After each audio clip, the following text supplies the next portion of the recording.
ஒரு நாட்டிற்கு முதலீட்டாளர்கள் வருவது என்பது அந்த நாட்டிற்கு கிடைக்கும் வரப்பிரசாதம் எனலாம். இதன் மூலம் முதலீட்டாளர்கள் நன்மை பெறுவது மாத்திரமல்லாது இந்த நாட்டு மக்களும் மிகப்பெரிய நன்மையை அடைந்து கொள்வர்.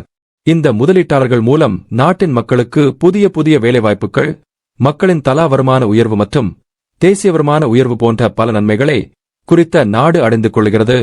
சென்ற அரசாங்கம் இருக்கும் காலத்தில் இலங்கைக்கு வருகை தந்த வெளிநாட்டு முதலீட்டாளர்களான தென்கொரியா மற்றும் ஆஸ்திரேலிய தூதரகங்கள் ஒரு பரபரப்பான செய்தி ஒன்றை வெளியிட்டுள்ளனர். அது என்ன பரபரப்பான செய்தி?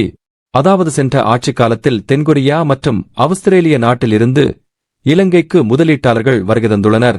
ஆனால் அன்று இருந்த முன்னாள் இலங்கை அமைச்சர்களோ இந்த தென்கொரியா மற்றும் ஆஸ்திரேலிய வெளிநாட்டு முதலீட்டாளர்களிடம் கப்பம் கோரினர். இதனால் இம்முதலீட்டாளர்கள் இலங்கையை விட்டு வெளியேறி இந்த முதலீட்டை இந்தியா மற்றும் வியட்நாமுக்கு கொண்டு சென்றதாக இலங்கையின் வெளிநாட்டு அமைச்சர் விஜிதஹெரத்துக்கு உத்தியோகபூர்வமாக தென்கொரியா மற்றும் ஆஸ்திரேலிய தூதுவர்கள் முறைப்பாடு செய்துள்ளனர். இலங்கையில் வசிக்கும் தென்கொரிய தூதுவர் நியோன் லீ மற்றும் ஆஸ்திரேலிய தூதுவர் போல் ஸ்டீவன் இருவருமே அமைச்சர் விஜிதஹெரத் அவர்களை சந்தித்து இந்த முறைப்பாட்டை செய்துள்ளனர்.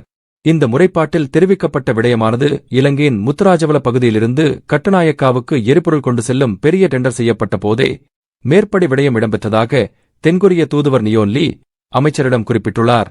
திருடர்களை பிடிக்க வந்த அரசாங்க அமைச்சரே, இதை தீர விசாரிப்பீர்களா? இதற்காகவே மக்கள் உங்கள் ஆட்சிக்கு வாக்களித்தார்கள்.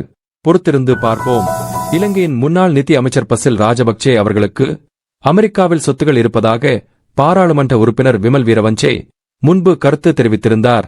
இந்த வகையில் பாராளுமன்ற உறுப்பினர் வீரவஞ்ச் அவர்களை இலங்கையின் குற்ற புலனாய்வு அதிகாரிகள் விசாரணைக்கு உட்படுத்தினர்.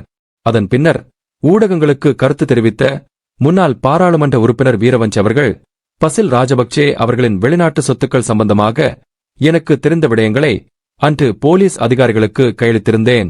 இருப்பினும் நான் கையளித்த இந்த தகவல்கள் அவருக்கு இருக்கும் முழு சொத்து விவரங்களையும் காட்டுவதாக அமையாது. அவர் அமெரிக்காவில் தொழில் செய்யவில்லை. அங்குள்ள சொத்துக்கள் அனைத்தும் நம் நாட்டில் உழைத்துக் கொண்டதே.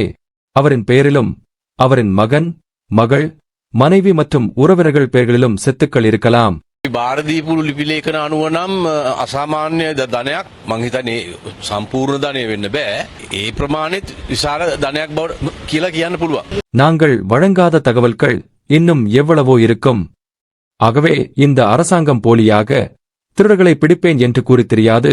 இவற்றை தேடிப் பிடிப்பது அரசாங்கத்தின் பொறுப்பாகும் என குறிப்பிட்டார்.